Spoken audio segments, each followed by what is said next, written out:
చెవిరెడ్డి మోహిత్ రెడ్డికి మధ్యంతర ముందస్తు బెయిల్ నిరవధిక పొడిగింపు జరిగింది. తదుపరి ఉత్తర్వులు జారీ చేసే వరకు బెయిల్ అమల్లో ఉంటుందని సుప్రీంకోర్టు చెప్పింది.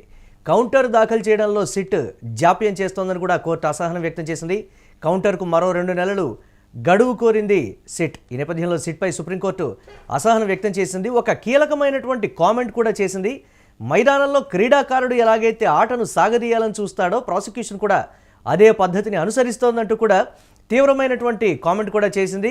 ఈ నేపథ్యంలో సుప్రీంకోర్టు చేసినటువంటి ఘాటు వ్యాఖ్యలకు సంబంధించి చర్చ అయితే జోరుగా జరుగుతోంది. దీనిపై మరిన్ని అప్డేట్స్ మా కరెస్పాండెంట్ కిరణ్ అందిస్తారు. కిరణ్, ఎందుకు జాప్యం జరుగుతోందనే దానికి ప్రశ్నకి సంబంధించి కోర్టు ఆగ్రహం వ్యక్తం చేస్తూ కూడా చెప్పినటువంటి కీలకమైనటువంటి కామెంట్స్, ఎందుకు సాగదీయాలని చూస్తున్నారు అనేటువంటి అర్థం వచ్చే విధంగా చెప్పినటువంటి కీలకమైనటువంటి అంశం ఏంటి? అప్డేట్స్ ఏంటి అసలు దీనికి సంబంధించి?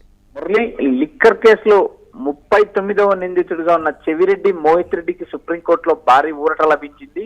ఈ కేసులో ఆయనకు మధ్యంతర బెయిల్ మంజూరు చేస్తూ గతంలో ఇచ్చిన ఉత్తర్వులను సుప్రీంకోర్టు నిరవధికంగా పొడిగించింది. తదుపరి ఉత్తర్వులు వచ్చే వరకు ఆయనకు మధ్యంతర బెయిల్ అమల్లో ఉంటుందంటూ సుప్రీంకోర్టు స్పష్టం చేసింది. ఎందుకంటే ఈ కేసులో కౌంటర్ దాఖలు చేయడానికి సిఐడి ఈ 2 నెలల సమయం అడిగింది. ఈ 2 నెలల సమయం పైన కూడా సుప్రీంకోర్టు అసహనం వ్యక్తం చేసింది. ఒక ముందస్తు బెయిల్ అంశం వ్యవహారంలో ఏదైతే కౌంటర్ దాఖలు చేయడానికి పదే సమయం ఎందుకు అడుగుతున్నారు, సమయాన్ని ఎందుకు పొడిగించమంటారు అంటూ సుప్రీంకోర్టు అసహనం వ్యక్తం చేసింది. ఏదైతే ఈ సుప్రీంకోర్టు న్యాయమూర్తులు జస్టిస్ విక్రమ్నాథ్, జస్టిస్ సందీప్ మెహతా ధర్మాసనం ముందుకు ఈ కేసు విచారణకు వచ్చింది. ఈ కేసులో ఏదైతే 2 నెలల పాటు సమయం కావాలని సిట్ కోరడం, సుప్రీంకోర్టు అసహనం వ్యక్తం చేస్తూ సిఐడి సిట్ కి 2 నెలల సమయం ఇచ్చింది. అయితే ఈ కేసులో ఉద్దేశపూర్వకంగా జాప్యం చేస్తున్నారు అంటూ సుప్రీంకోర్టు అసహనం వ్యక్తం చేసింది. మైదానంలో ఒక క్రీడాకారుడు ఆటను ఎలా సాగదీయాలని చూస్తాడో ఇక్కడ ప్రాసిక్యూషన్ కూడా అదే పద్ధతి అనుసరిస్తుందంటూ ధర్మాసనం ఘాటుగా వ్యాఖ్యలు చేయడం జరిగింది. ఎందుకంటే ఈ కేసులో పదే సిఐడి సిట్ సమయం అడగడం, సుప్రీంకోర్టు అసహనం వ్యక్తం చేయడం, చివరికి మళ్ళీ సుప్రీంకోర్టు 2 నెలలు గడువు పొడిగించింది. మురళి, ఈ కేసులో ఏదైతే తదుపరి ఉత్తర్వులు వచ్చే వరకు చెవిరెడ్డి మోహిత్ రెడ్డికి భారీ ఊరట లభించింది. ఇదే కేసులో A38 గా ఉన్న చెవిరెడ్డి భాస్కర్ రెడ్డి, చంద్రగిరి మాజీ ఎమ్మెల్యే, ఏదైతే చెవిరెడ్డి మోహిత్ రెడ్డి తండ్రి ప్రస్తుతం విజయవాడ జైల్లో ఉన్నారు. ఆయనకు ఇప్పటి వరకు బెయిల్ లభించలేదు. ఈ కేసులో A1 గా ఉన్న ఏదైతే రాజ్ రెడ్డి కూడా ఈ కేసులో బెయిల్ లభించలేదు. ఈ కేసులో ప్రధానంగా A30 నుంచి A34 వరకు బెయిల్ లభించింది. పైలా దిలీప్ తో పాటు ధనుంజయ రెడ్డి, ఏదైతే కృష్ణమోహన్ రెడ్డి, తర్వాత భారతీయ జీవితకాలం డైరెక్టర్ గోవిందప్ప బాలాజీలకు మాత్రమే ఈ కేసులో బెయిల్ లభించింది. A4 గా ఉన్న మిథున్ రెడ్డి కూడా ఈ కేసులో భారీ ఊరట లభించింది. అయితే మిథున్ రెడ్డికి ఇటు విజయసాయి రెడ్డికి ఏదైతే ఇద్దరికి ఈడీ సమన్లు జారీ చేసింది. ఈ నెల 22వ తేదీన విజయసాయి రెడ్డి ఈ కేసులో హాజరు కానున్నారు. 23న మిథున్ రెడ్డి కూడా హాజరు కానున్నారు. మురళి, రైట్, ఏ విధంగా ఉండబోతుంది అంటారు దీనికి సంబంధించి? మధ్యంతర బెయిల్కు సంబంధించి పొడిగింపు అయితే అయినటువంటి ప్రస్తుత పరిస్థితుల్లో ఫర్దర్గా ఎలా ఉండబోతుంది అంటారు ఈ కేసుకు సంబంధించి? మురళి, ఈ కేసు బెయిల్ అంశం మనం ఒకసారి గమనించినప్పుడు ఈ కేసులో నిందితుడిగా 39వ నిందితుడిగా ఉన్న చెవిరెడ్డి మోహిత్ రెడ్డి గత ఏడాది హైకోర్టులో ముందస్తు బెయిల్ పిటిషన్ దాఖలు చేశారు. అయితే ఆ రోజు ఏదైతే జస్టిస్ జ్యోతిర్మయ ప్రతాప ముందస్తు బెయిల్ పిటిషన్ కొట్టేస్తూ అక్టోబర్ 7వ తేదీన తీర్పు ఇచ్చింది. ఈ తీర్పును సవాల్ చేస్తూ మోహిత్ రెడ్డి సుప్రీంకోర్టు ఆశ్రయించారు. ఈ సుప్రీంకోర్టు ఆశ్రయించినప్పుడు చెవిరెడ్డి మోహిత్ రెడ్డికి అక్టోబర్ 10వ తేదీన మధ్యంతర ఉత్తర్వులు జారీ చేసింది. అతన్ని అరెస్ట్ చేయకూడదు, ఈ కేసుపై ఏదైతే ముందస్తు బెయిల్ ఇస్తూ సిఐడి సిట్ కౌంటర్ దాఖలు చేయమని చెప్పింది. తదుపరి విచారణను ఏదైతే గత ఏడాది డిసెంబర్ 1కి వాయిదా వేసింది. ఆ రోజున ఏదైతే సుప్రీంకోర్టులో ఈ కేసు విచారణకు వచ్చిన సమయంలో సుప్రీంకోర్టును సిట్ 1 నెల రోజుల సమయం అడిగింది. ఈ 1 నెల రోజుల సమయం తర్వాత ఏదైతే జనవరి 19 నిన్నటికి 2026 జనవరి 19వ తేదీకి సుప్రీంకోర్టు వాయిదా వేసింది.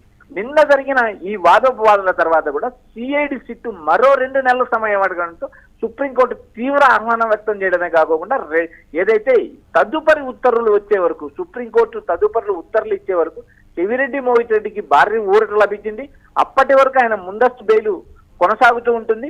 ఈ కేసులో తదుపరి ఉత్తర్వులు వచ్చే వరకు చెవిరెడ్డి మోహిత్ రెడ్డిని అరెస్ట్ చేసే అవకాశం ఉంది. ఈ కేసులో ప్రధానంగా ఉన్న నిందితుల్లో A4 ఏదైతే మిథున్ రెడ్డికి బెయిల్ వచ్చింది, A30 నుంచి A34 వరకు బెయిల్ వచ్చింది. మిగిలిన నిందితులకు A1 నుంచి A9 వరకు ఉన్న వారిలో కేవలం మిథున్ రెడ్డికి బెయిల్ వచ్చింది. తర్వాత విజయసాయి రెడ్డిని ఈ కేసులో మొదట నిందితుడిగా తీసుకున్న తర్వాత 160 CRPC కింద ఆయన సాక్షిగా విచారించారు. ఈ మొత్తం వ్యవహారాన్ని గమనించినప్పుడు A1 నుంచి A9 వరకు ఉన్న కీలక నిందితుల్లో కేవలం ఇరువురికి మాత్రమే రిలీఫ్ లభించింది. మిగిలిన A1 ముద్దాయి రాజకేశెట్టికి ఇంతవరకు ఈ కేసులో బెయిల్ లభించలేదు. మురళి, రైట్, ఎలా చూడాలంటారు? దీనికి సంబంధించి కోర్టు ఇప్పటికే భావిస్తోంది రాజకీయ కక్ష సాధింపు చర్యల్లో భాగంగానే ఇదంతా కాబట్టే ముందస్తు బెయిల్ కూడా పొడిగించడం కావచ్చు, లేకపోతే దీనికి సంబంధించి ప్రాసిక్యూషన్ మీద అసహనం వ్యక్తం చేయడం కావచ్చు, ఇదంతా కూడా రకరకాలైనటువంటి కామెంట్స్ చేస్తోంది అనేటువంటి మాట.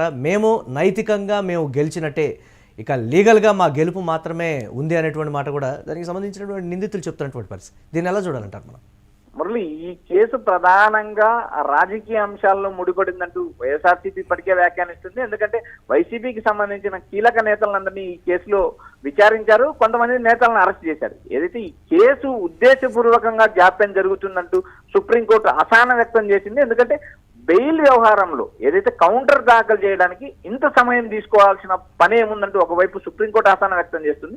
మరోపక్క వైఎస్ఆర్సీపీకి సంబంధించిన నేతలు రాజకీయంగా వైసీపీ నేతలను ఇబ్బంది పెట్టడానికి మాత్రమే లిక్కర్ కేసులు ఇరికిచ్చారు అంటూ A1 నిందితుడు రాజకేశెడ్డి నుంచి A40 వరకు ఉన్న నిందితులందరూ బెయిల్ కి అప్లై చేశారు. కొంతమందికి ముందస్తు బెయిల్ వచ్చింది, మరికొంతమంది ఈ జైల్లోనే ఉన్నారు. వీరందరికీ కూడా బెయిల్ రావడానికి డిఫాల్ట్ బెయిల్ పిటిషన్ దాఖలు చేసినా కూడా డిఫాల్ట్ బెయిల్ పిటిషన్ ను కొట్టేయమంటూ ఏదైతే ఏసీబీ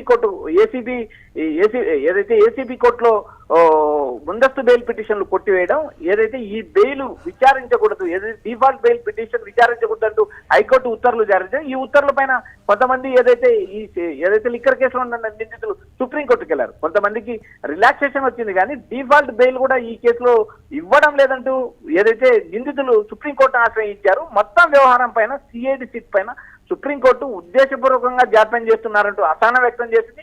ఏదైతే చెవిరెడ్డి మోహిత్ రెడ్డికి భారీ ఊరట లభించింది, ఈ కేసులో తదుపరి ఉత్తర్వులు వచ్చే వరకు ఆయన బెయిల్ మీద కొనసాగుతారంటూ సుప్రీంకోర్టు స్పష్టం చేసింది. Murali, right, thanks for updates Kiran. ఇక ఈ కేసుకు సంబంధించి కోర్టు కామెంట్ చేసినటువంటి దాని మీద కూడా జోరుగా చర్చ అయితే జరుగుతోంది. ప్రాసిక్యూషన్ మీద పర్టికులర్గా అసహనం అయితే వ్యక్తం చేస్తున్నటువంటి పరిస్థితి అయితే ఉంది. చెవిరెడ్డి మోహిత్ రెడ్డికి మధ్యంతర ముందస్తు బెయిల్ నిరవధికంగా సుప్రీంకోర్టు పొడిగించింది. తదుపరి ఉత్తర్వులు జారీ చేసే వరకు కూడా బెయిల్ అమల్లో ఉంటుందని కూడా సుప్రీంకోర్టు ఒక కీలకమైనటువంటి కామెంట్ చేసింది. అలాగే కౌంటర్ దాఖలు చేయడంలో సిట్ చేసినటువంటి జాప్యానికి సంబంధించి కూడా ఆగ్రహం వ్యక్తం చేసింది.